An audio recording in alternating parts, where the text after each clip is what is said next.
Have you thought about running in Squigs in Taktiks Brigade? Have you thought about running Ghaz?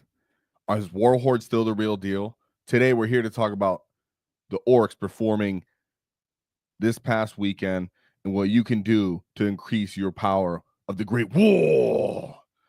Like always, let's start today with today's sponsor, the Baron of Dice. Shout out today to Baron of Dice for helping us with our paint competition.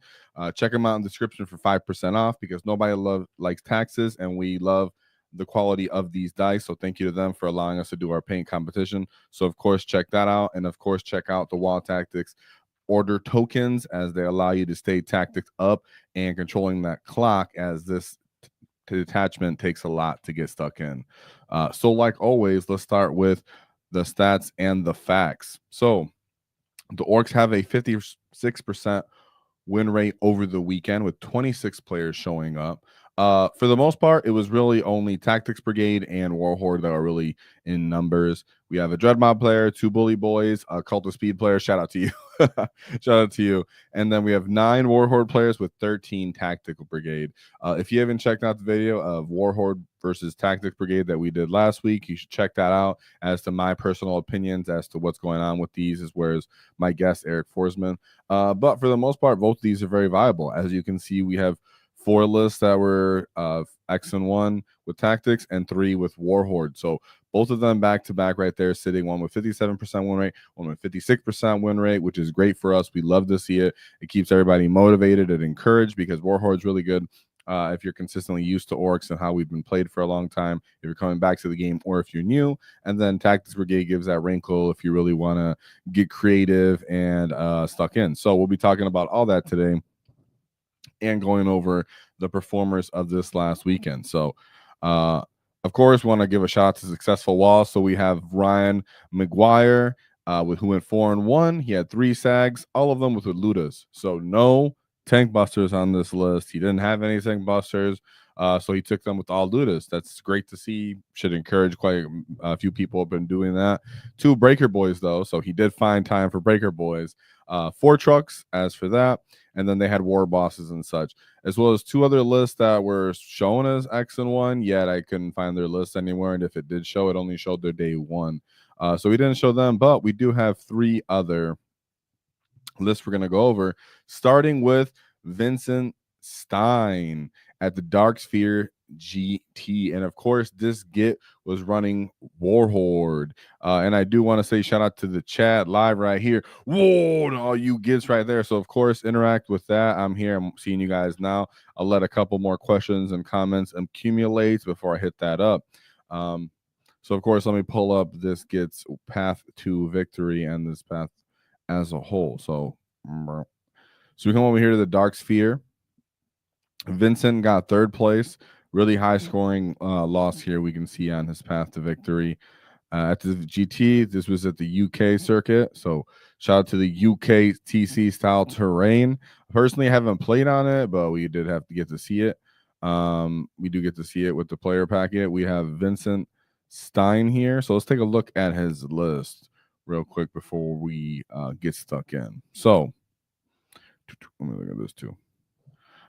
We have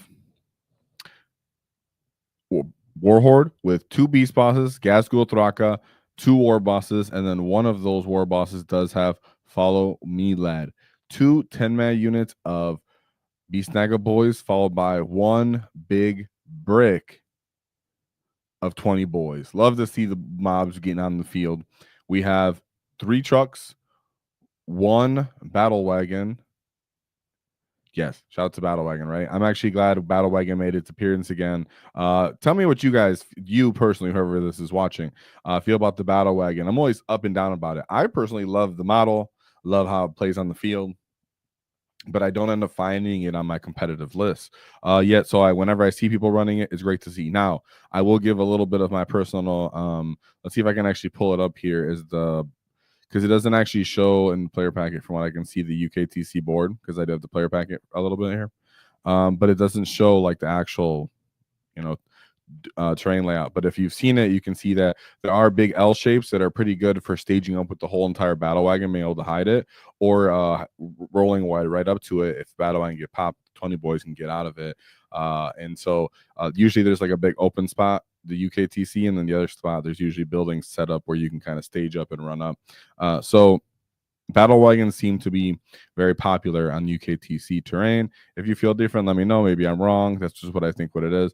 But for the most part, battle wagons are universally pretty dang solid. Just straight data sheet, right? Just straight data sheet. Battle wagons are awesome. For 160 points, getting a T12 model with 16 wounds with built-in armor of contempt. It's freaking awesome. And having a 22 unit transport capacity. So, of course, we assume the boys are going up in there right alongside Ghaz. That usually plays as like a mid-table kind of bullying stage up with Warhorde. So I love that. But we also have a Breaker Boy unit probably getting a War Boss, in my opinion. I would put the War Boss on there and need them to see. But you can also see on this list there is another 5-man unit of knobs. So really, there's plenty of places these War Bosses could go. I do know that some people like to use just Breaker Boys without a War Boss. I think maybe it's matchup dependent, right? Matchup dependent for the most part. If you really need their damage to go off, then you're going to use them. We have 2 5-man units of flash kits to really fill out those SWAT teams. 3 units of minimum size units of Gretchen, trying to get those unit activations. OC, a lot of bodies on the field. You can see there's just a lot of OC on this list nonetheless, which is something that kind of comes with Warhorde a lot of the time. You don't really think about that as an Ork player yourself, but when you're going at the enemy sees it, they're like, dang, he has a lot of battle line, a lot of 10 OC, and then the Grout's got 10 OC. 2 OC per model. Sorry, I'm saying 10 OC, 10 models. So 2 Mega Knobs for Ghaz, one with both of them have a kill saw and a power claw. Let's choose what's optimal option for your target you're going into. I like to pay for the 3rd Mega Knob if I can. It is definitely difficult for 35 points to kind of just put you in a weird spot. But if you ever can, people typically do. Well, of course, we have the 5-man unit knobs, which had power claws, and then 2 5-man units of Storm Boys, which are pretty much copy, paste, printed on every single Ork detachment, every Ork list that we see for like this past several months. So let's talk about Vincent's path to victory here. And of course, we're going to pull up a little bit info on his, the faction list that he lost to try to learn something from it. But of course, let's start with his win. Let's get positive here for Vincent, where he went into Glen Ross. We have the Ultramarines Vanguard Spearhead. So how do you guys feel about Warhorde, huh? Because I got a feeling, guys, I just wanted to say this, just came to mind right now. I have a feeling that all it takes is for Flash gets to get a buff. A nerf, Tank Busters to get a nerf, and Warhorde will start be looking so appealing right all over again for everybody. Not that I want them to, but let's just say the GW starts overreacting like they like to do. So we have an Apothecary with Ghost Weave. We have Captain with Jump Pack, a Judiciar, Lieutenant with Combi Weapon, Rabute Gilliman, and then a Tech Marine, followed by an Intercessor with 1 unit of Assault Intercessor with Jump Pack, a minimum size unit of Blade Guard veterans. I'm always wishy-washy on those guys. They seem cool, but there's like a 3-man unit of dudes. You just lose one guy, and they're like, oh, the unit does nothing now. So whatever. We got a Brutalis Dreadnought, a Drop Pod Eliminator Squad, 2 units of servo turrets. Go, dude. And that's the thing what I said about a UKTC. You might be looking at that and you're like, what? I can never run those on my WTC train or a GW train, whatever you're thinking at home. You see, there are some spots where you can set this up and actually get a decent line of sight. Still not meta. Don't get me wrong. I'm not saying this dude's running the meta. I'm just saying I can see maybe where he could set this up a little bit. Then we have a Gladiator Lancer, 5-man unit of Hellblasters and Furnace Marines, and then a Repulsor Executioner. Can't say I really understand what's going on there because it is Vanguard Spearhead for the most part. A lot of coming in off the table edges. Normally you would see like a big brick of I'm having a big brain fart right now. Centurions with last cannons and such. I'm not seeing those. Nonetheless, he put the pedal to the metal and got 95 points there.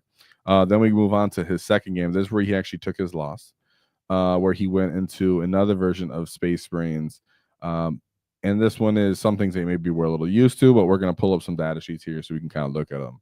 We have Malnius Calgar. Now, if you look at him, you see there's a ×3 here. That's because he gets honor guard with him, so he gets 2 little bodyguards that are part of his unit. So that'll be important when I pull up his data sheet. Rabute Gilliman, a captain with honor vehement, lieutenant with combi, weapon and artificer armor, 2 5-man units of intercessors. Oh wait, sorry, one's an assault intercessor. Excuse me. And then 1 5-man unit of assault intercessors with jump pack, a unit of company of heroes, 5 scouts, 2 ballistas dreadnoughts, triple vindicator, and then a impulsor. So vindicators, they shoot in combat, strength 14, -3, d6 damage. It's d6 shots plus I think 3 blast, but they can shoot in combat even though they're blast. They have a 2-up armor save. These guys are just annoying for the most part for most armies to deal with. It's not just orcs. Even our lovely tank busters don't love to look at these guys. You can, of course, a shock attack gun can melt them, but considering they still can pop smoke, armor of contempt, do all their little shenanigans, get cover, they could be quite beefy. They're quite cheap for 175. So Base Marines tend to come forward, with their dreadnoughts and with some of their other chaff units. But here's the thing about this company of heroes we're going to pull up, and Malnius Calgar. They tend to use this kind of like a spearhead of the army, and those vindicators can walk up and stand and object disaster. So typically as an orc, you want to like touch those transport via tanks if you can't destroy them. But in this case, these guys kind of don't mind getting touched and bad touched. As they'll just be like, oh, we'll shoot in combat and we'll kill this your unit that you're slowing us down with. Yeah, wait, this is the other guy, right? Yes, right. That's the other guy. Yes, okay, that's the other guys. Do. Okay. Sorry, I didn't erase the other guy's list. And where's my company of heroes? Here we go. Manius Calgar. So T6, he's in Gravis armor, 2-up armor save, 4-up info, 6 wounds, and then he also has honor guard with him. They're T4, 3 wounds a pop, 2-up armor, 4-up invuln as well. He has some gauntlet pistols that are shooting quite well, 2 damage pistols, strength 4. Then he has his actual gauntlets for melee, which are 6 attacks, hitting on 2, strength 8, -3, 3 damage, twin linked. And then he has access to a sword. These are not extra attacks, so he can't use them all at once. He would have to choose. But the sword is I'm being dumb here. I was thinking about the Gravis Captain. This is the Vitrix power sword, excuse me. So it's like a better version of like a Blade Guard veteran because he's hitting on 2s, strength 5, -2, 2 damage. They get 5 attacks each for each one of those little dudes in here. Now the real good part about this is not that when he's leading he's eligible to declare charge when they fall back. And it's not that he gets to give you 1 CP, though that's a nice benefit. The real factor here is that while this unit contains 1 or more Vitrix Guard models, Calgar has a 4 of Feel No Pain. So you can choose to take 4 of Feel No Pains on Calgar or these Vitrix Guard themselves. Mind you, you can take these Company of Heroes as well. Which make the unit -1 to wound, and they act as more ablative wounds in the unit. They give it some more OC as well, and then it comes with its own combat too. So you have these kind of like little thick missile of playing Hero Hammer, and it ends up kind of working out here. It does end up working out a little bit. The one thing here is you could assume that either A, there is a lack of resources to really kill these Vindicators or ignore them. Because as you can see, he kind of wants to kill stuff because he's playing with Ghaz, he's playing with the Beast Bosses, he's playing with the Breaker Boys, and I know from firsthand, Breaker Boys can totally whiff into something like these Vindicators. Vindicators have a 2-up armor save. You can pop Armor of Contempt as the opponent, and then I've literally run up, thrown grenades, bomb squigs, and then hit them with Breaker Boys, and Vindicators just survive. You don't make enough of the dev wounds, and then he just makes good enough saves because he's taking 3-up armor saves, no problem. And then he shoots away your unit over time in combat, and that can kind of end up happening here where you end up bouncing. So not always going to happen, but that's how this ends up playing off when you're going for full damage.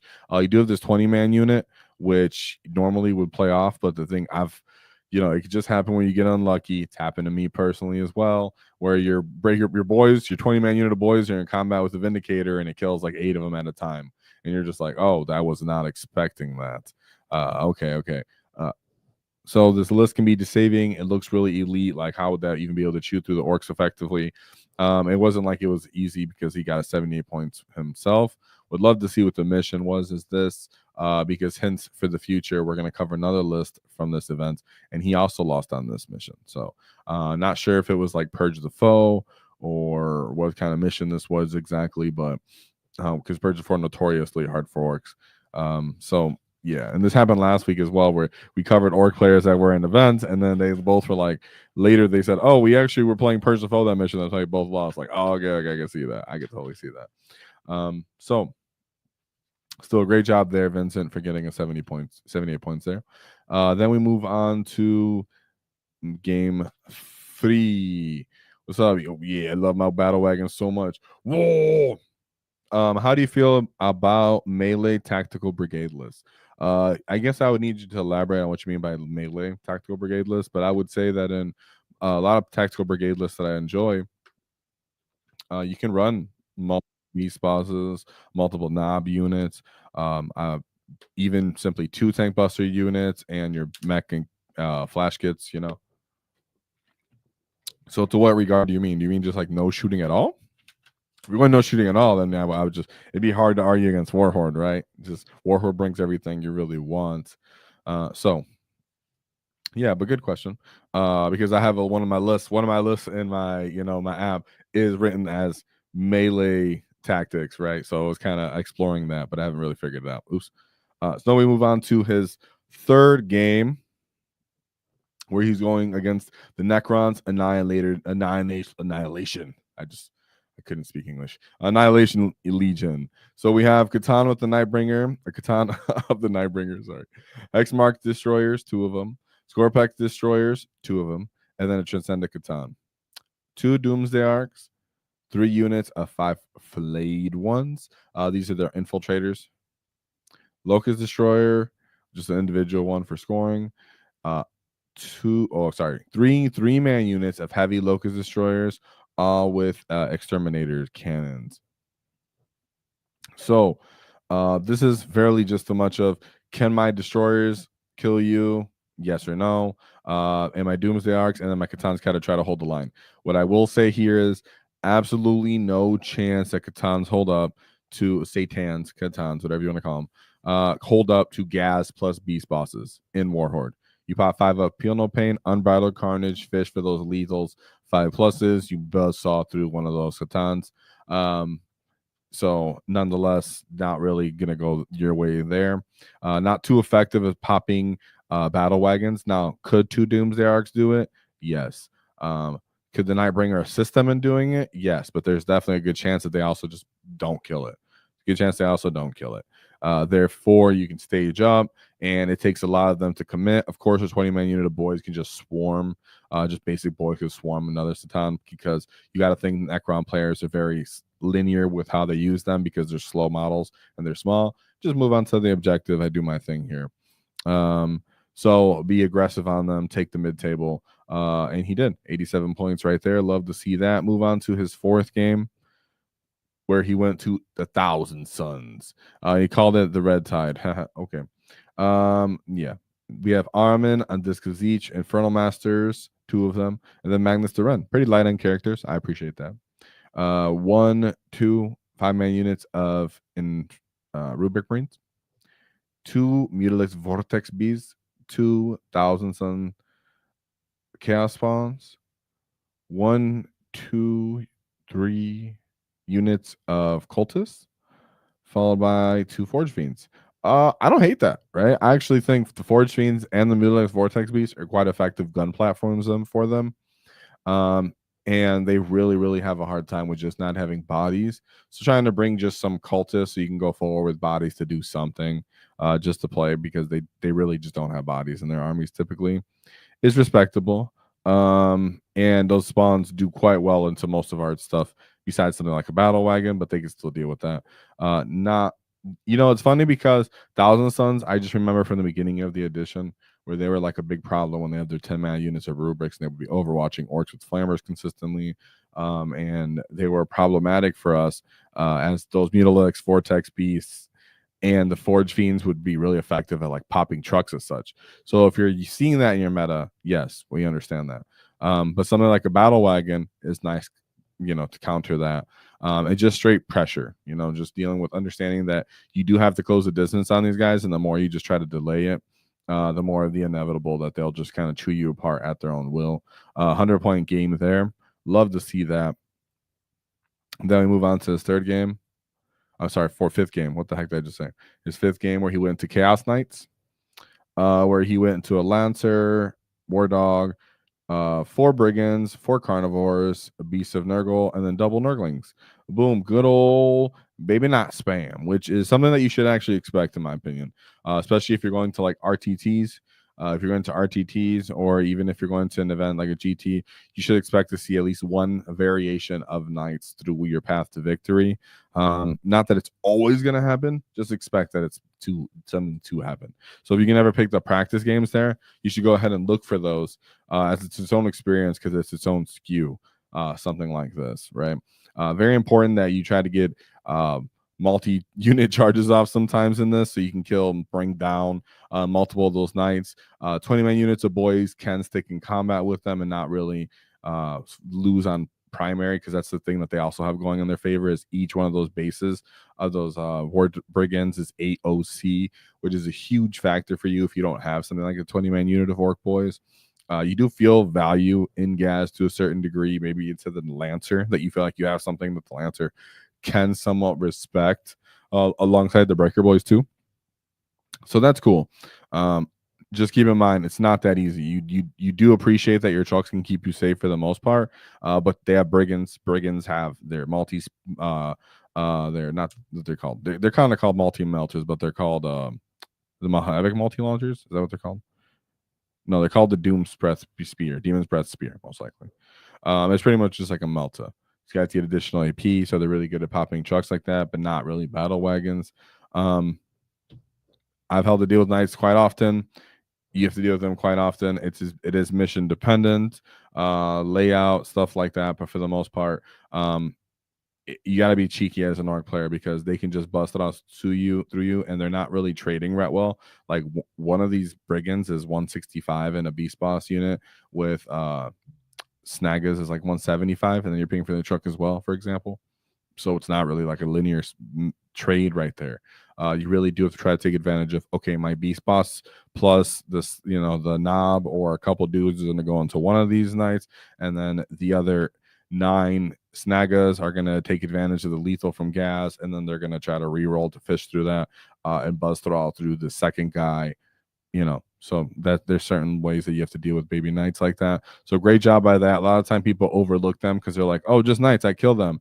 He got 100 points there. He did, but it does take for you to be a cheeky player and just actually get those multi kills off and really meet the Knight player stat check, right? Because that's really all the Knight player is trying to do. So sorry, I was getting rid of a couple of those tabs because they were getting a bunch of them. So let's take a look at Vincent's path to victory one more time, for ending it off with 2 100-point victories, which we'd love to see, especially with Warhorde. So double Beast Bosses. Beast Bosses are a staple. Bam. They just have not gone away with the release of Tank Busters and Breaker Boys, the new detachments, whatever it may be, Index, Rise, and Fall, from this to Codex to whatever it's been. Beast Bosses have held their ground. That is just something to say about how strong it is to simply have one Ork character that straight up crumps vehicles with dev wounds, right?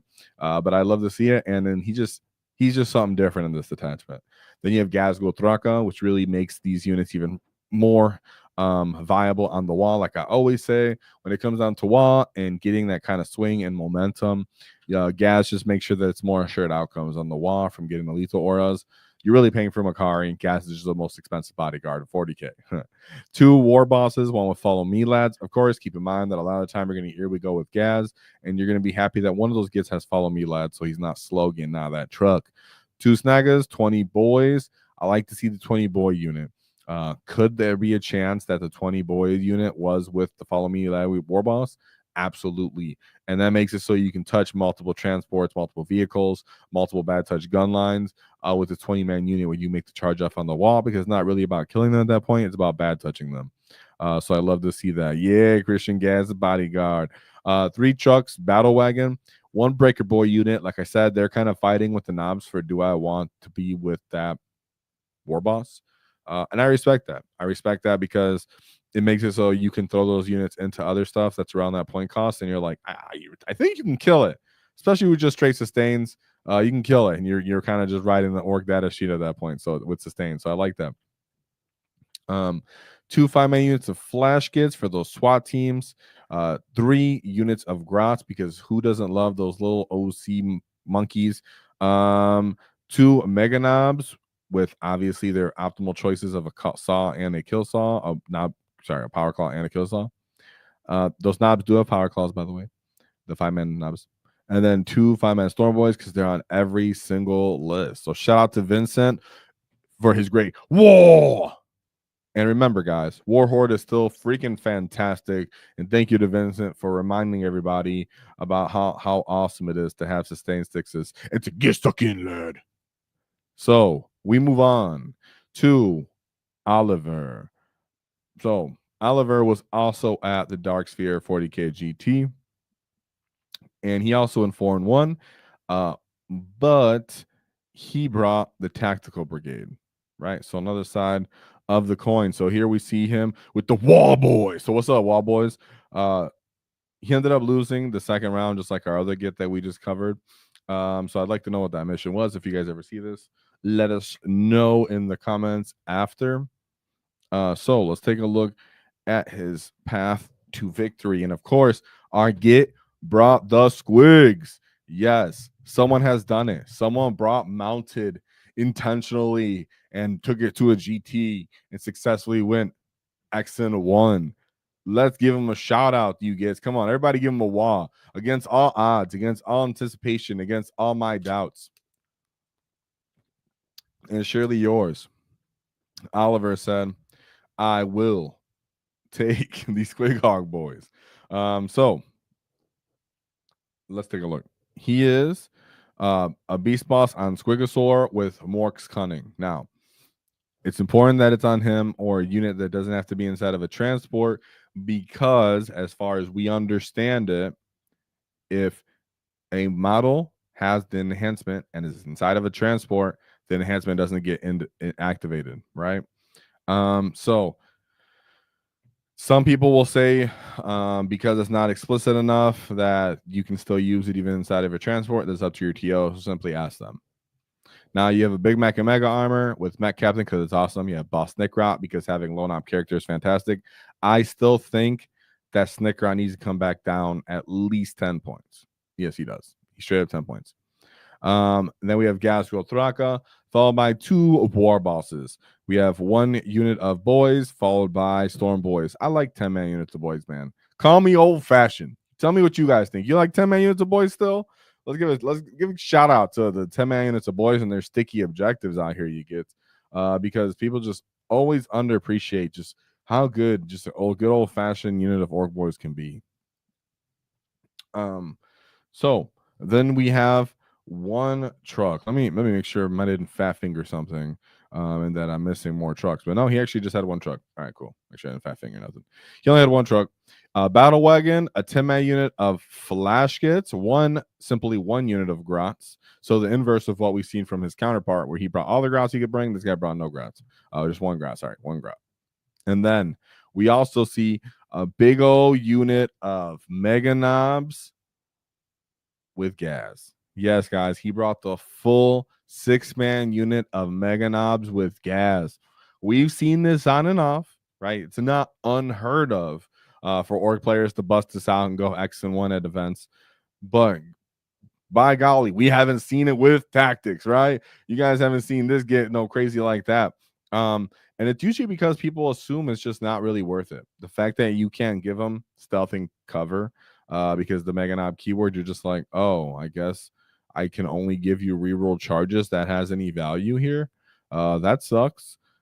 Now, the other idea is that, hey, I get to actually stand in the middle of the table and threaten you with playing the middle of the table in a way that everything else gets to kind of control the range. Now, what's interesting here is he also doesn't have tank busters, for example. So no breaker boys and no tank busters. So we have 2 5-man units of knobs with power claws, followed by 1 rocket truck squig buggy for that indirect fire. Let's go. Now that indirect fire does have another ability where on 4 pluses you end up getting kind of like shocked in place, the enemy unit that you hit, so they get -2 to move, advance, and charge, I believe. On a 4 plus, of course, it's not reliable as neither is indirect, but hey, he brought it. Maybe he used it as a direct fire and he just wanted the ability to possibly go off. Not sure. And then he brought the 4 squigs to go right alongside that beast boss. Now, you do want to take advantage of more cunning here for the redeploy. You're going to be redeploying the battle wagon, redeploying the Ghaz and possibly redeploying Snickra and or the Squigosaurus. I like to think you take the squig boss and you kind of redeploy him into reserves. So like you kind of use him as I'm going to deploy him on the line and get the enemy to kind of commit to him so that they can't commit to Ghaz and him and the battle wagon. And then you're like, okay, I'm gonna throw him in reserve and then use him as an ingress. Now, will you actually just run up and use him? UKTC terrain, possibly. But this does very much look like this is a full aggro kind of army in disguise. As well, I guess not really disguise, right? He has a giant brick of gas. But I mean, like in disguise as to he can redeploy and not really tell you his hand at that exact moment. He can go ahead and put knobs in the battle wagon. He can go ahead and put the flat. Most of the time, though, for the most part, people are putting the flash kits in the truck just for them to act independently. Fits the transport capacity perfectly. So people, for the most part, will end up doing that. You will take those 2 units of knobs and then the 10-man units of boys and put them in the wagon, in my opinion. And then just end up checking it up the field alongside Ghaz. Things just get crazy from that point. You have Snickrot to kind of act around a little action monkey and stay safe from getting shot. He can also act as kind of bait, so everybody stages up for the first 2 turns, and he's simply barely standing outside your deployment zone or barely standing on the no man's land, and then boom, starts getting kicked off, right? So I love to see him. Squigs are overcosted. So the fact that he brought him means that he's an awesome get, and I really appreciate it. And I'm not sure if it's exactly because of UKTC terrain or not. You know, I just remember too. I can actually know a mission. I think I can find out mission 2 is. I think I know what mission 2 is. That was dumb. Can I know? Sorry. So we're gonna take a look at his path to victory. I'm gonna see if I can see what his check one more time because I feel like, man, I should have been able to see it. So his first game for Oliver is the Tau Empire, Kai Yun. So it's funny. How do you guys feel about the Tau Empire? I always get a bunch of different comments on them, and they're one of those factions that people love to hate. So, you know, do you see yourself, you know, hating them? Do you have a hard time as an Ork player dealing with them? Yeah, so let us know. And I was pulling up here one more time to see if I could see the event missions, but no, I didn't. Oh, actually, maybe. One more time, did I miss it? I was like, boy, that mission. Oh, guys, I think we might have found it. Yeah, so let's take a look at this mission real quick, and then I'll actually be able to pull it out for you. Yes, yes, I might just have. Luckily, I found it while we looked at mission 1 to make sure I can actually pull this up. Yeah, I don't know how I missed that the first 2 times around. So we have the Tau Empire with Commander in Cold Battle Suit, 2 of them, followed by 2 units of Breachers. Ooh, these guys are quite effective. And then 1 Devilfish. So surprisingly, it's only 1. Typically, you put the Devilfish, you put the Breachers inside of them. They get out of the Devilfish, can move. You can disembark from it, and then the units can shoot. And if you're on an objective, they get 3 roll wounds. They're strength 6. I think they're AP 1, and then you can give them additional AP. Pretty effective package of just shooting against other like infantry. That is an elite. We have 1 unit of broadside battle suits, followed by 1 unit of knife battle suit, or 2 units of fire knife battle suits, followed by 2 units of Crew Carnivores. Actually, 3 of them. Goodness, sorry guys. 3 units of Crew Carnivores. 2 Pathfinders. 2 Riptide battle suits. 3 units of stealth suits, and then 2 units of Vespid. So Vespid have uppy downy, stealth suits infiltrate, and then they also obviously have literally stealth built into them. T4, little, you know, what are they? 2 man, I think they're 3-man unit, 2-man units. I always forget. I think they're 3-man units. 2-man units, sorry. Little 2-man units. Yeah, I think. Remind me. I'm right far here. Then of course the Riptides for their big gun platforms now. Yeah, usually Tau have a lot of units, but it's good to really set the tempo on them, right? Orcs really love to go first against that Tau matchup, especially if it's, let's pull up the mission. I think I have actually have it here, guys. That's what I thought. Oh, where is it? There we go. All right, you're looking at it with me. There we go. So it's Terraform Swift Action. Oh, let me see. Do I have my little let's see. Hold on, guys. Put you over here real quick. I'll pull up something on a pen.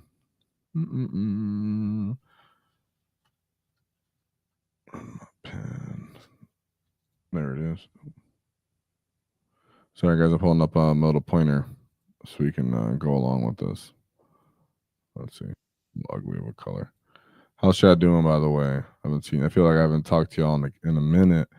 I haven't talked to you guys in a while, even though we're always constantly live around here. Dang, why is this color not showing? Sorry, guys. I'm trying to get my pointer out, and it's just ugly color. We'll try that right now. We'll try that for now. Yeah, it looks pretty ugly. All right. Put this away. So, for mission 1, Terraform Swift Action. So we were talking about.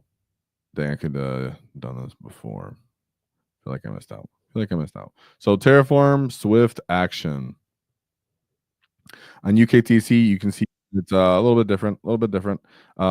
Pretty good, like straight up staging spots for kind of big brick units, in my opinion. Not like the simplest because you do have to run around them typically. But people do like, for example, let me see if I can get my little activation here. I'm trying to write. That's why, guys. You guys see my little pointer? You guys can't see it on screen? Let's see. Get rid of this. Huh. Sorry, guys. I was trying to pull this pointer out. It doesn't look like my drawing thing is working for the display. No, it doesn't. So in this natural expansion and the no man's land, you can see in both of them on both sides on the left and right of this deployment zone that they're quite safe for you to run up in there and get L-shaped and stage behind that objective. That's a crazy secure zone, in my opinion. So that you end up really just contesting no man's land, which is where you have a big missile of I have Ghaz that's staging in my deployment zone that can easily run across there. Or I can even be really cheeky and run from one side of the field and really like hammer and anvil from the other side with like knobs in the battle wagon, for example. So let me get this little new thing I had off screen because messed up my stream. So now you're looking, now that I showed you the actual deployment zone and the actual layout, you can see how a battle wagon full of knobs boys or just a big missile of Ghaz could find a couple places to move up securely. Yet at the same time, the enemy's natural expansion zone, you can't really get to it and contest it anywhere too safely, especially if you don't really have infiltrators that can kind of cross that no man's land kind of safely. So he also didn't bring tank busters, which were pretty interesting that he doesn't bring tank busters in here. You could take Squig Hog boys and use them to stage up in here too. So I actually do really like that. UKTC trend's a little bit different. Love to see that. Yeah, and then Terraforma. Like I said, though, with Tau, you do really just want to put the pace on them. So love to see that. Big 70-point win there. But like I said, ooh, okay, we did have it, like I assumed. Moving on to round 2. So now we move on to round 2. We do see that it was Purge the Foe, Smoke and Mirrors. One thing to keep in mind, Smoke and Mirrors, you get to put more guys in reserve in secondarily to the additional 500 and kind of just pick them up. So we already have redeploy with Mork's Cunning, which he also did bring on this list. So that's pretty cool. Let's see. And let's look at his actual opponents, which I do have a little bit on his opponents here. I'll pull up his list. He goes into the Leagues of Voltan. So it's a bit different of a Leagues of Voltan list. And remember, not everyone has, reps into this army. A little bit newer in the grand scheme of things. And a little bit unique, but kind of similar to Marines at the same time. I do like how they're a little bit more tough, though, which gives them their own like different durability and toughness in the Ork matchup. So we have just one character here, which is the Iron Master. We have one unit of battle line, which the cool thing about these guys, they get split apart into 2 5-man units. We have 3 Sagittars, 1 Thunderkin, 2 10-man units of Berserkers, followed by 1 5-man units of Berserkers, 2 units of Hecaton Land Fortresses, and then 3 units of Pioneers, followed by a unit of Jaegers. Jaegers are pretty sick. Jaegers have the ability to reactionary move, get close to them, and infiltrate. T5, so respectively durable, 10-man unit. So it's like their version of commandos. Pioneers will play the flanks, secondaries. They can be pulled off the table if they want to, or they'll use them to kind of shoot away your skirmish units, like Storm Boys, for example. 2 land fortresses that act as transports, kind of like their version of battle wagons. The real interesting bread and butter of this list that we see here are his actual Berserkers. So I'm going to pull up the Berserkers here real quick. Boom. So he brought 2 10-man units of these Berserkers. I think they have a pretty interesting data sheet, especially as an Ork player. You might too. They're T5, kind of Orky as well. They only move 5 though, pretty slow. 2 wounds of pop, 5 up, feel no pain. They do all each have concussion mauls, which are 3 attacks, hitting on 4s, strength 9, -2, 3 damage. They do have a strat that gives them access to minus an additional AP, if they're fighting the grudge target. Yeah, and then when they die, they get to fight on death on the 4+, just built into their data sheet. They do actually have a weird ability with their mole launcher gun, which is this weird little indirect gun right here that you can see that hits on 4s natively, so it would hit on 5s with indirect. But if it hits you on a 4+, it's subtract 2 to your movements and your advance and charge. So yeah, pretty interesting. Yeah, we're looking at knobs exactly. It's weird because it's kind of like what we wish knobs were to a degree, because they're damage 3 if they're going to be hitting on 4s. Yeah, but these guys are damaged 3, and then they get up to AP -3, and then they don't. They could get that +1 to hit usually if they're hitting a grudge target, so they're getting grudge target, and then they have feel no pains. So what would you rather have, feel no pains or having a 4-up armor saves and access to a 5-up invul and then -1 to wound? Right? Mind you, those guys are also only 200 points, but that's not bad because knobs are 210 points. So you be the judge of what you think. I think knobs are pretty solid though. The another thing we have here is Thunderkin, which most likely had that character that we've seen on there. And as for the Thunderkin, pull up their data sheet real quick. He was running the Graviton Blasters, which are these anti-vehicle 2+ blast weapons. Only 18-inch range, but these guys actually do have unmodified hit rolls of 5+ are used for Overwatch instead of just 6s. So they end up putting up some interesting Overwatch as well. And then they also, and normally when they shoot, they get +1 to hit roll just from having this character in this unit, if he was choosing to lead them, which I assume he was. And they can also heal the vehicles that they're alongside with. Of course, the 3 Sagittars are cool because they're team 10. They get little dudes inside of them, so you take like a 5-man unit of those Berserkers and then 2 of these 5-man units of Warriors and fill them up. So a lot of the time, how these guys end up working out is the Jaegers infiltrate, Sagittars will scout, and then they'll disembark kind of some of their chaff, try to absorb the wall wave, and when we want to them, and then be left over with their Berserkers, or because they're the way this Leagues of Voltan list seems to be working like is that they're substituting their version of Terminators, quote unquote, for their berserkers. Therefore, I assume the berserkers coming in to clean up, help them clean up and punch stuff off their vehicles, their transports, their tanks, their land raiders that soaked up the wall. Yeah, so if you're not familiar with this, just the amount of scouting that they get with their guns and putting DACA on you and making you feel like you have to come out and attack them could be a little intimidating and force some bad moves, or you just don't understand that, like, you put the non-judge token units on first, because if they kill one of your judge token units, then they get more judgment token back, CP back, excuse me, and they can put on more judgment tokens. Also, if you kill them, you get a judgment token. So there's a bunch of little things going on here. It'd be really annoying for Ghaz to have to get around, especially if 3 different mole launcher dudes all decided they were going to shoot at Ghaz's unit and make him like almost unable to move at all. That'd be pretty something, right? If you just attempted all 3 of your mole launchers from each of your berserker unit, and you're like, I'm just going to try to not allow Ghaz to move, so he would be -2 to hit movement in advance in charge rolls. It's like, oh, that would very much suck. So I don't know if that happened. I'm just saying, like, that's something you have to think about that we just don't get context for. As for Purge the Foe, it's notoriously one of Ork's hardest missions. As we covered another Ork player earlier, he lost on round 2 as well, and he lost because it was Purge the Foe 2. A lot of the time the enemy could just play defensive, simply hold one objective in no man's land, and then really just kill the rest of you. You not really have to try to contest the rest.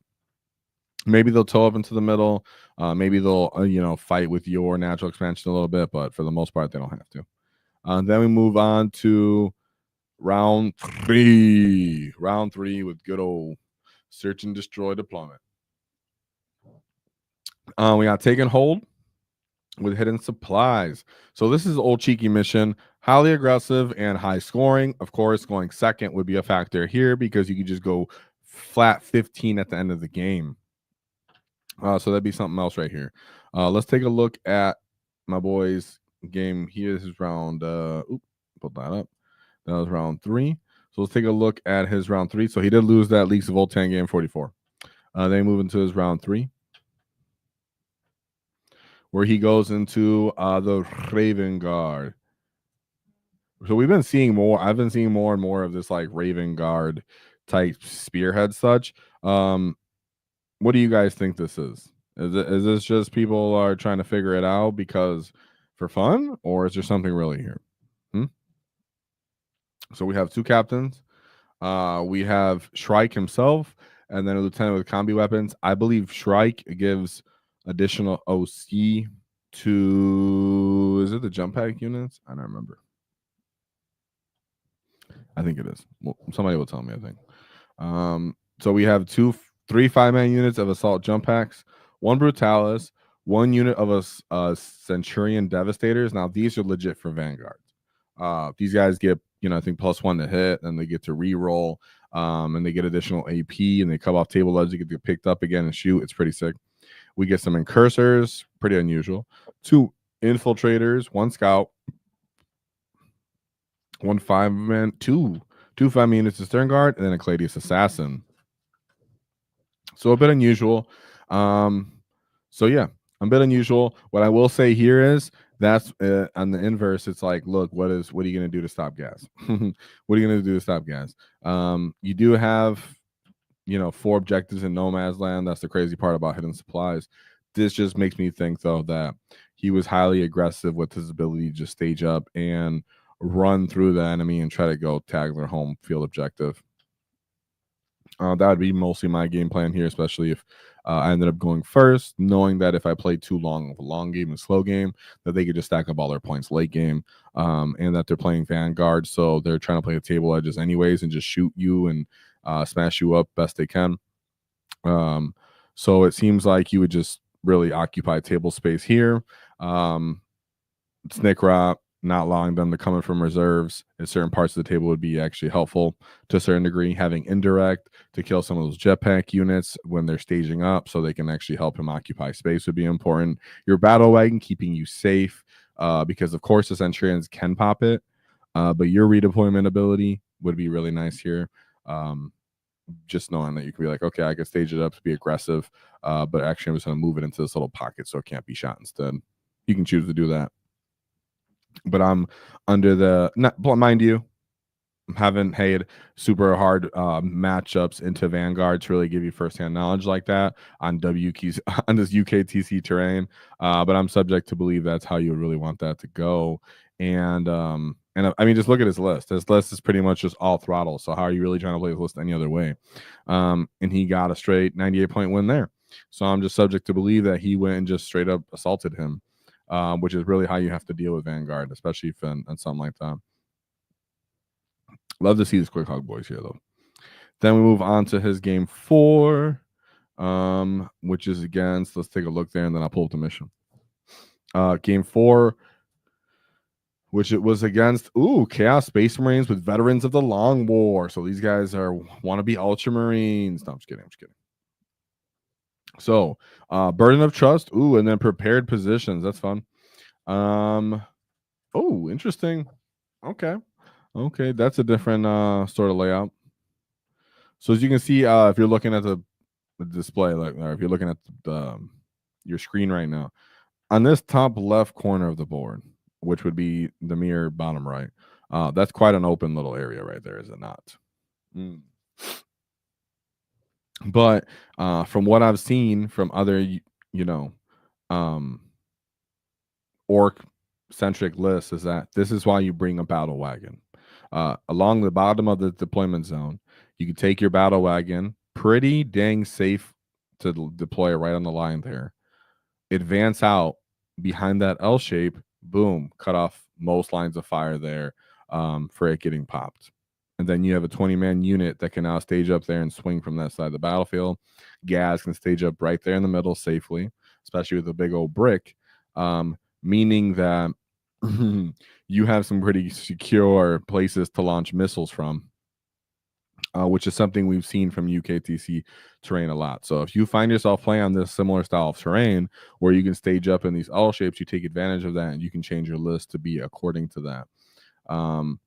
So yeah, as for prepared positions, one thing that I think is a little bit underappreciated, not that it's battle line in this, but when you do battle line for when you do go to ground for Mega Knobs, for example, if you're out in the open and you happen to have CP for some reason, and you're like, oh, I'm gonna get cover here because I can't get it from an order. It's like, all right, that's kind of cool, I guess. If the enemy can't ignore cover. Now let me look up the enemy list real quick because I actually had it out and then I completely got rid of it. Let me get rid of some of these because I had everything open. There we go. So we have the Chaos Lord, Master of Execution, Sorcerer, Terminate Armor, and then Warp Smith.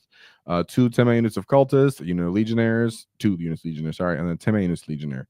So not that I'm hating, but not a fan of these characters for Chaos Marines. They just don't seem like they do enough. Yeah, the Chaos Lord kind of like wants to be a war boss, but he's not. But you're not. 10-man unit of Terminators, followed by a 5-man unit of Terminators, 5-man unit of Havocs, 5-man units of Possessed Land Raiders, and then a Vindicator. So he can definitely, get the rerolls and get some reliability here, but this is really just all T3 and T4 Space Marine bodies and cultist bodies getting chewed through by orcs. 90-point win there. And like we said, it was Burden of Trust and prepared positions. Like we said, our boy's mission, our boy Oliver here, Oliver, is that his name? I messed up. Yeah, Oliver list is just straight damage and aggression, though. I mean, having those flash kits to really play those open lanes, like we said here, right? Like if you can get your flash kits to stage up and then pop out and just kind of secure some of these open lanes or go alongside Ghaz to act as kind of like a Overwatch, kind of like secure, right? There's like weird moments where you might actually be able to use your flash kits to stop Ghaz from getting countercharged if you put them kind of near each other, where you can overwatch the enemy before he gets to Ghaz, for example. So it's a really melee focused because it's a lot of knobs, and he put a big bunch of points in Ghaz and then Squigs. but the just enough firepower. So we have someone earlier asking about melee tactics. This is the closest we're getting to melee tactics so far that we've seen. Now, did the indirect bully end up paying off? Buggy end up paying off? I don't know. I don't know, but I'd love to know. Then we move on to his round 5, which round 5 was on Scorched Earth with inspiring leadership. Scorched Earth, the long man's game there. So then we go until 90-point win over those Space Marines, and then his last game into again Chaos Space Marines, but these are the creations of Bile. So we have Chaos Lords, Cypher, and then Fabius Bile. Nice and clean. So these are the characters that I'm a bit more. These are probably the top 3 characters, in my opinion, in their codex, if you're going to run them in outside their particular skewed attachments. This one obviously is a SKU for Bile, but it's named after him, so he gets the exception.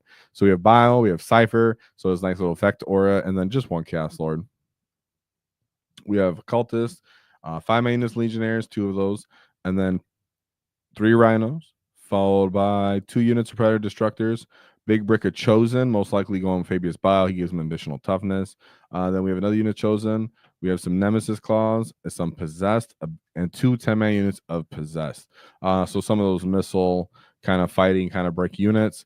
This is where I said having something that could overwatch for Ghaz. If Ghaz is playing his mid-table bullying where he's holding out and the enemy has to come get him. If you're playing those long angles of fire, you can end up just having Overwatch where when the enemy even tries to contest with any of their basic infantry, they're getting horribly massacred. Because all of these units don't want to get possessed.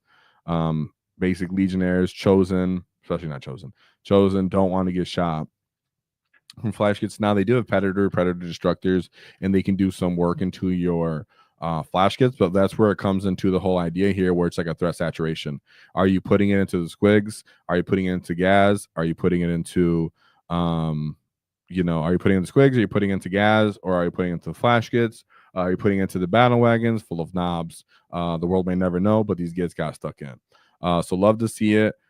So 82-point win there by Oliver. Let's take a look at his, we're going to call this melee tactics Taktikal Brigade list. So we have a Beast Boss on Squigosaur with Mork's Cunning. We have a Big Mech and Mega Armor, Boss Nikra, Gazgul Thraka, 2 War Bosses, 1 10-man unit of Boys, 5-man unit of Storm Boys, 1 Truck, 1 Battle Wagon, 1 10-man unit of Flash Kits, 1 Grot unit, 6 Mega Knobs, 2 5-man units of Knobs with Power Claws, a Rocket Truck Squig Buggy, and then 4 Squig Hog Boys. So, whoa to Oliver for bringing that cunning, diverse unit selection and choice, really getting stuck in with Ghaz and playing into his terrain. Being able to bring the battle wagon seems to be very proficient on UKTC terrain, and then really bringing out that big Ghaz brick. And it's so funny that this popped up because not only last weekend was I just thinking I want to try big Ghaz bricks, and I just haven't pulled the trigger on it, but you did it, Oliver. So you know what? And motivation to Oliver. So shout out to you. You get for making us all want to get stuck in with big old Ghaz. Now, last but certainly not least, we have John Van Dusen. So John is someone I know personally, that I've played personally. Not going to say we're besties, but I definitely do appreciate the lad very much, and I do like him. And he did give me the favor of giving me some notes.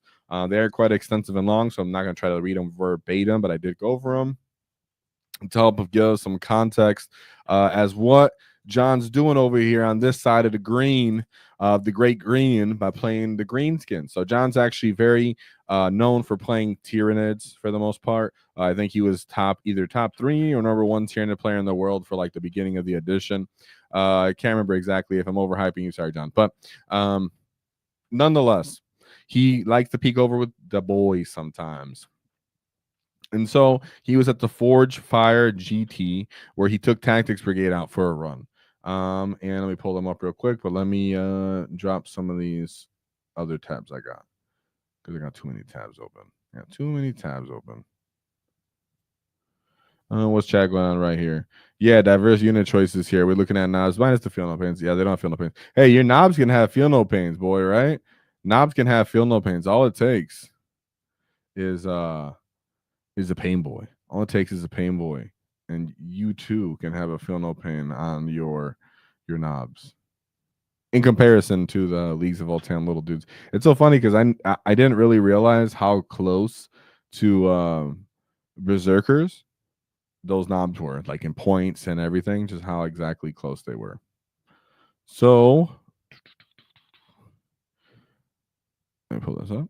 He was at the Forge Fire GT 42 player event. Shout out to Gary. We can see the guard making their way up here with that Wesley dude with up here with them guard. Look at that 4 100s.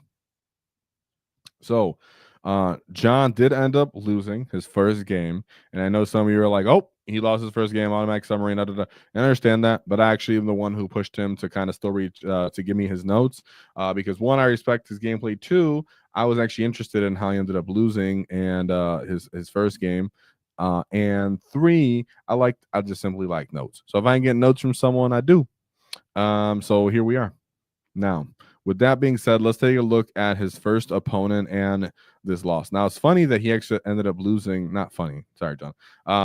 Surprising to me that he ended up losing this, considering this is his army. Tyranids is his army. But Fred Fortman is a quite potent player. So let's take a look at his list. Invasion Fleet. Now, most of you would know, and you can let me know if you agree. I've seen so many Ork players losing the Tyranids, and I've seen it being quite a difficult matchup for Ork players in general. Something that I mentioned when even with the changes were coming out and everything like that. And that's something John himself says when he's going into this list. So we have 2 units of Broodlords and then a Hive Tyrant as the Warlord. 1 Gargoyle unit, 2 10-man units of Hormagaunts, a Biovore, 2 Exocrines, 2 Gene Stealers, 2 Lictors, 2 Maliceptors, a Neurolictor, and then a Tyrannofex with Flesh Boar Hive. I'm pretty sure that's their version of the Flamethrower. Yes, right. I'm like 99% sure of that, but I don't want to be wrong because I've said wrong things on streams before, and then I just feel like checking it. So, with that being said, as for John's notes, the Flesh Boar, that acid print the same. It's Flesh Boar Hive. Oh no, it wasn't. See, that's what I get. That's why I'm glad I checked. It wasn't the Flamer. So the Flesh Boar Hive is sustained 1, twin linked, but it's 24-inch range 24, 20 shots hitting on 3s, strength 5, 0 AP, 1 damage. So just a stupid volume of shots. Kind of interesting because normally people bring one like the acid spray. So I'm not sure about that, but it is what it is. That guy's just a big old piece of meat. And then we have Maliceptors. So Maliceptors here are a big factor as to why Orks can't simply YOLO into Tyranids. So Maliceptors, T11, 3-up armor, say 4 pinful, and 14 wounds. I believe this was Invasion Fleet too. That means they also get a 5-up feel no pain. Let me take a look real quick. I believe it was Invasion Fleet, right? Yeah. So it means they have access to 5-up feel no pain when they're in their synapse range. 14 wounds, and then you see they also have a data sheet ability that within 6 inches of this model, you subtract 1 from the hit roll, and if you're below have strength, the enemy unit is, then they subtract 1 from the wound roll as well. So you can't really YOLO into these guys, as well as the where are those little dudes at? The Biovores. So the Biovores can drop their mines, and the mines make it so that you can't advance through a range of them. Now you can activate them by getting close to them, and you can shoot them to kind of get rid of them, but they do mitigate your movement as an Ork player. You really hate to see something that doesn't allow you to advance. Mind you, then you have Lictors. Lictors are like the bane of Snickrot because they just eat Snickrot in a 1v1. Not that he doesn't have the data sheet to kill them as well, it's that they just get to fight first, so it's really annoying. And then you have Neurolictors, which is actually kind of like the linchpin of their list, as when you fail a battle shock, you get +1 to wound against you. For everybody that targets you, so if you're within range of him. So when the enemy wants to kill you, they'll take the Neurolictor, get close to you, and then they'll have Exocrines and everybody shoot at you with the +1 to wound. Mind you, he has these Gene Stealer bricks, which are normally just used to scout up and then run into you and hit you with dev wounds and kill you. So yeah, and let me see what his notes. Ooh, wrong thing right here.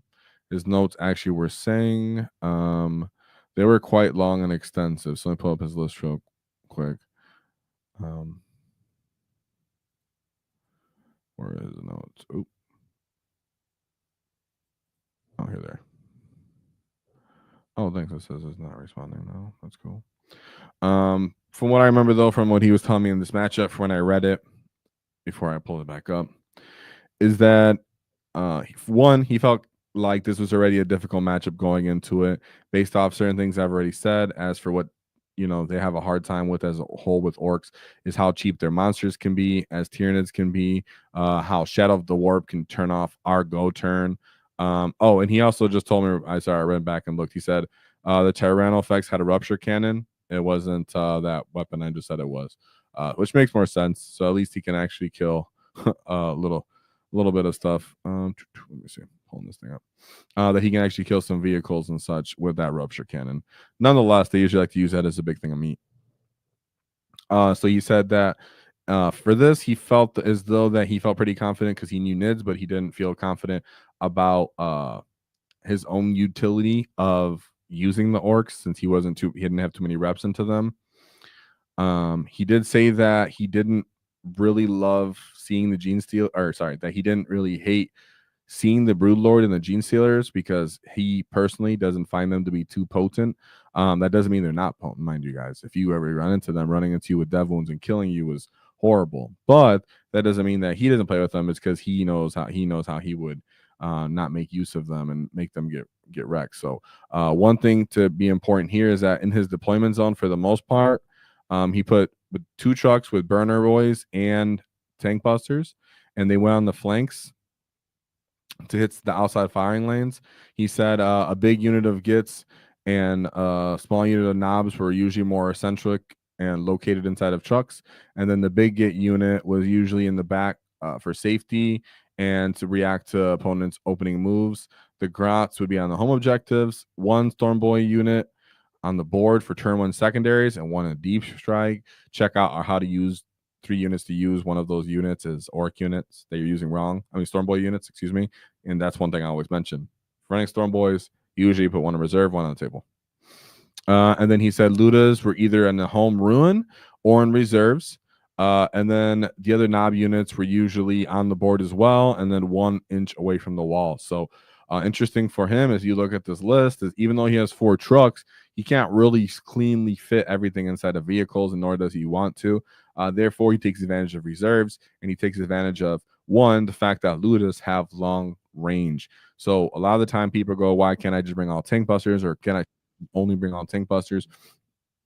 One advantage is that if you have Lootas, you can take advantage of long firing lanes, which means you can leave them on the table and not put them in the truck.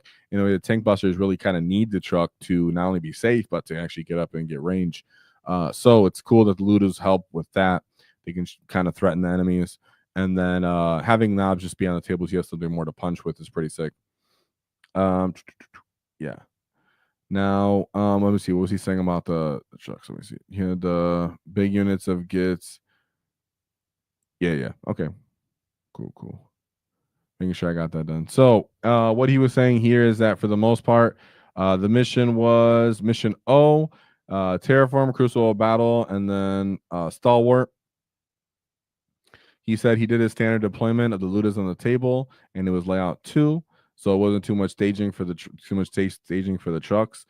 He said he kept threatening the natural expansions and ended up walling on turn 3. He kept stuff inside trucks to stop it from getting hurt from Shadow of the Warp when he could. He did end up killing the Hive Tyrant, but he didn't hold his natural expansion. And for the most part, the reason why he also ended up losing this game was because he clocked out and actually clocked out.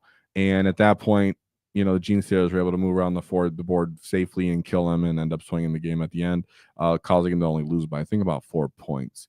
So he said overall, the mistakes that he made in this game was, 1, he moved the Lootas out a little too early. 2, he forgot to shoot the spores, which were move blocking him. And then he didn't properly layer his units out enough so to prevent multi-charges from the Gene Stealers on his expansion. So he had to create space, so more than 4-inch gaps between his units so that if the Gene Stealers charged something, they couldn't charge, pile in, consolidate, and then touch the objective after. Because he said that also ended up losing him as well. Ultimately, he said that it was unhappy about that, and that at that point he realized that the chess clock was a big factor here. Now, That's something that I want other people to kind of keep in mind as well, is that the chess clock does end up becoming a big factor and kind of becoming your opponent in this detachment, because you're taking a lot of orders, you're activating on a lot of little little units and phases. You're trying to shoot, you're trying to charge with these units. You have something like the flash kits, for example, that are taking a lot of time as well. Therefore, that's something that he notes for future and something to keep in mind for the rest when we do the conclusion, is that this game, playing a nice tick for tat, kind of long game with your opponent, who's another skilled person who's playing a I'll trade body for points kind of army and trying to get a one game ability off on you, meant that playing to the clock ends up being difficult. And what other thing that keeps us motivated during these difficult times is shout out to Jody Smith for becoming a YouTube member. Whoa! To Mr. Jody Smith and his great wall. So thank you very much. You get stuck in, lad. Now, from there, John learned he needed to be on his P's and Q's for his time clock. Therefore, he moves forward, getting in the rest of his wins. So we move on to the second game, where he goes into Raven Guards again. And these guys are playing a weird version of First Company, which is some Terminator captains, Librarian, Lieutenant with combi weapons, and then Shrike, an Intercessor, Impulsor, Ballistas, a brick of Blade Guard, Infiltrators, Land Raiders, Reavers, a big brick of 10 Terminators, a 5-man Terminators, and then a 10-man brick of Vanguard Veterans with a jump packs. As for what he says, make sure my notes don't collapse here again. Goodness, my notes collapsed last time, guys. Just tell you right now. He said pretty much the Rockets just demolish most of the stuff on this list. As for giving the tank busters +1 to hit and them having blast, just really decimates the Terminators or the Blade Guard Veterans. One thing that people always talk to me about is like what's going on between Dread Mob and the tank busters, or tank busters and the Tactical Brigade. The fact that Tactical Brigade can flex tank busters into being anti-infantry units is a really big difference. I promise you that. So don't just be weary and just look at it and go, well, I can sustain here, it's equivalent. It's not equivalent simply because the math says that. It's the fact that, one, you can actually focus down enemy elite infantry and not just wishing for sixes in that case, which ended up being a factor here. Another thing that he said here was right away, just based off the pressure and the fact that his army wasn't really trying to go toe for toe, because he knew that once it was exposed to get with tank busters, turn 2 ended up being rough for him. And when he rapid ingressed some of the Lootas that were out of line of sight and then brought them into line of sight to shoot at units that were on objectives, they just picked up those units pretty nastily. And then when the Blade Guard ended up not popping a truck with combat, it meant that they were just kind of out in the open and ended up getting killed. Boom, that was it for that. So yeah, it's not really that, not really that tank busters are the end all be all, like the only way to win. But in matchups like this, where people are bringing a lot of elite infantry, which happens a lot in the meta right now, you find a huge advantage in having that. Then we go on to this third game, which ended up going into Black Templars. Now, this ended up being, let me get rid of this real quick.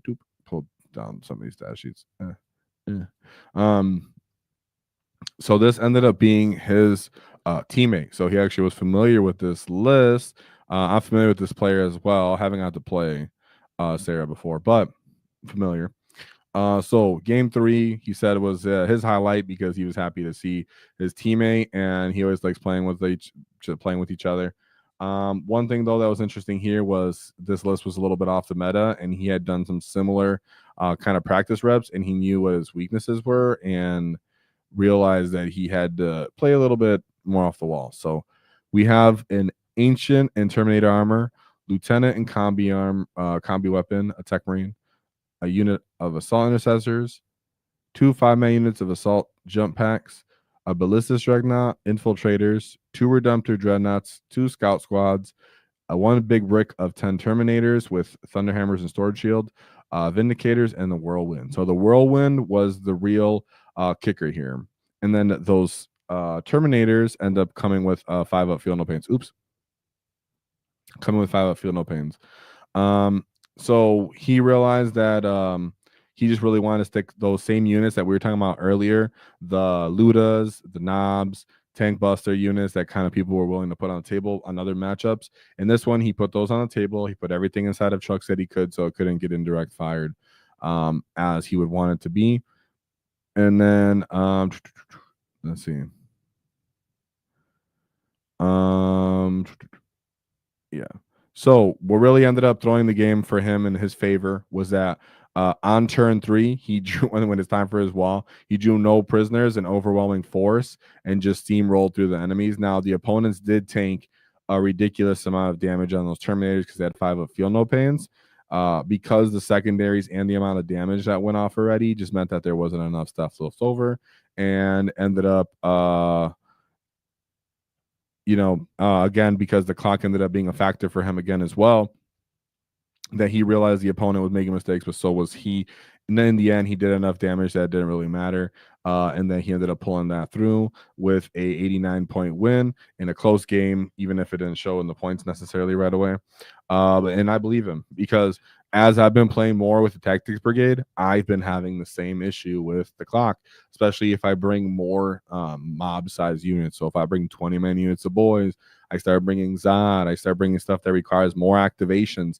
I started having to roll more dice, more units of flash kits that also have a bunch of dudes giving out more orders. It starts getting weary on you, and that's something that he was feeling out because he didn't get a bunch of practice games in with this detachment before going to this event.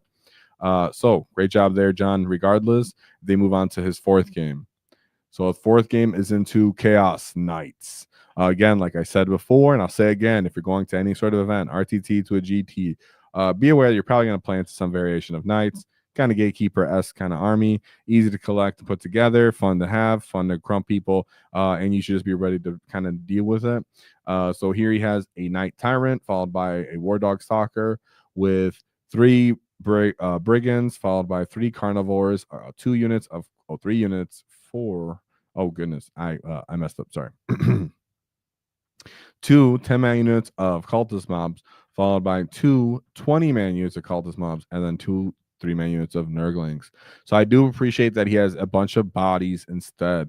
I think that's pretty sick. I think it's pretty sick because typically they do just run out of bodies in that case, so they can't just be on the field. Don't know if 20-man units are the answer there, but I do have notes, thank goodness, because I was like, I'm not even exactly sure how this thing would actually work. My notes better stop hiding from me. Here it is. Okay. So he said the guy was playing against with the new cult. Oh, sorry. My notes literally just, for some reason, Word is fighting me right now during the stream, guys. But the guy was running the new cultist, obviously Chaos Knight detachment. Oh. And he said this mission was Purge the Foe Crucible of Battle on layout 6. He says he went first,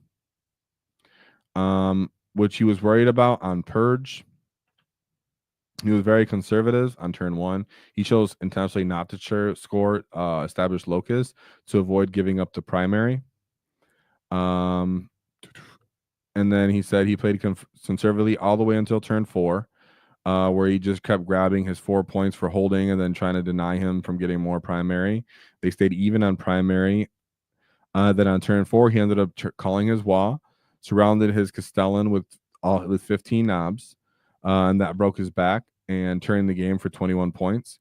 And that's because that's how it kind of ends up going when you're playing one of those Purged or Scorched, where you have to kind of tit for tat on primary and kind of send it on turn 4 or 5, taking advantage of who ended up going first or second. If you ended up going first, then you got to really wall on turn 4 to really kill them.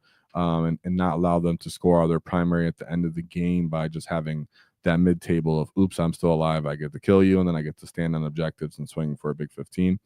So I thought you did a really great job there. And yeah, and he said it was a great feeling for his army to have that many options and be able to have Lootas into something like those big bricks if they want to stand on objectives and just punish them.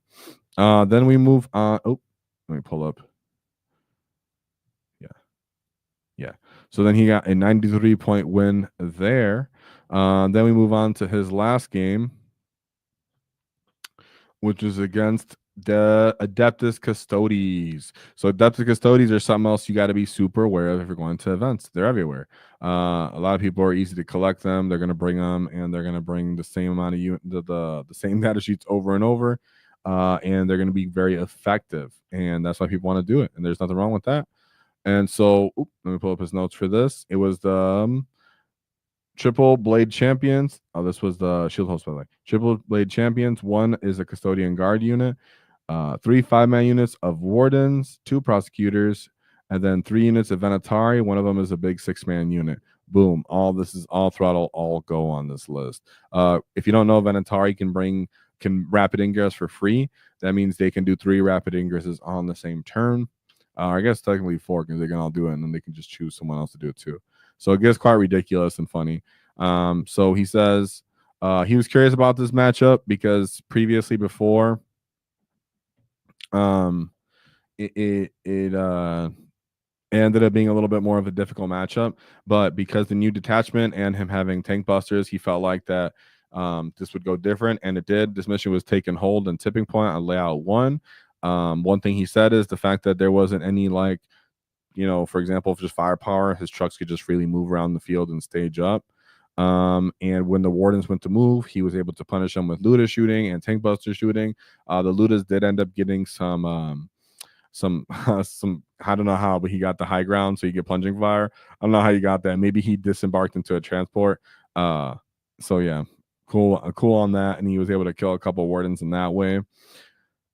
One of the things that he said here was that because he was chipping them damage, that the Custody player on turn 2 just decided, I have to kind of commit since I have no shooting. Mind you, he also wants to ingress all those guys, so it's really overwhelming kind of firepower there. But when he kind of ran out, he ended up going only into the chaff because John ended up kind of screening him, knowing John ends up knowing how to do that with Tyranids a lot. So I'm sure he made like a nice bubble of, you can only charge stuff I don't care about. And then in that response, he ended up killing a wall himself, shooting and charging him right in front of his face and then cleaning him up. So yeah, love to see that for John's last win of getting 100 points against the Custodes. And then as for John's last notes, because he did have a last thought here that I was looking at, and then I went right past. He was saying he thinks it's really good right now. It really goes good alongside the new data sheets, but really primarily the tank busters, because it fills a role that we were lacking before. Being able to really punish and focus down not only vehicles, but those elite 3-wound enemy infantries are a huge hit. Dealing double duty damage onto monsters and vehicles like Tyranids, for example, is a big factor. He knows himself, being someone who was very, very, very proficient in Tyranids, means that was a big factor. He said the fact that you're not as reliant on the wall means that you can work outside of the wall and then really just swing the momentum of the game when the wall goes and bring the combined arms factor. He said, yeah, and he said just the fact that it's so diverse into a bunch of different data sheets is his really big strength. So let's take a look at his list one more time. He had the Big Mech and Mega Armor with Mech Captain, triple Big Mech with shock attack guns. One of those was the Lootas, 2 of them were tank busters. 3 war bosses, 2 of them were all 3 of them were with knobs. He had 2 5-man units of battle wagons, 4 trucks, 2 burner boys to go alongside those SWAT team for the tank busters, 5-man unit of flash kits, 10-man unit of flash kits, 1 grot. And really, he said that the Lootas were a bit hit or miss as to their actual ability to kill, and the fact that you had to use them on objectives was a little bit annoying. But that they're still very, very effective what they do when they're on objectives, and the fact that you have long-range firepower is a good, really good factor. Other lists also ring a lot of Lootas. So if you're bringing Lootas instead of tank busters, don't be weary. I'm sure it'll be really effective as well with your shock attack guns. Everybody likes it as well. It's what we were using before tank busters came out. And then if you don't have breaker boys, go ahead and use knobs, because a lot of people already are using them, even though breaker boys already exist, pretty much because of the cost differential. There are other people this weekend that we showed off, that we didn't get to show off, that were running the breaker boys and tank buster combos, and they didn't have it, as clean of success as they would have hoped, I'm sure, for running all of the new data sheets. So we see here John with his 4-in-1 list. Thank you very much for the notes you get. And shout out to you and your great wall. And shout out to everybody else in the chat for their great wall. And of course, just keep in mind for the new videos that are coming out, or me coming out with our new tactic videos, new tier lists. And of course, we have Fix Our List this Friday. So hit us up for Fix Our List and get stuck in. If you have any video suggestion, ideas, comments, concerns, of course, leave it in the comments. If you want to argue, don't be afraid to do that, because there's only one thing to keep in mind is don't cross the wall, because we'll knock your teeth out. Whoa!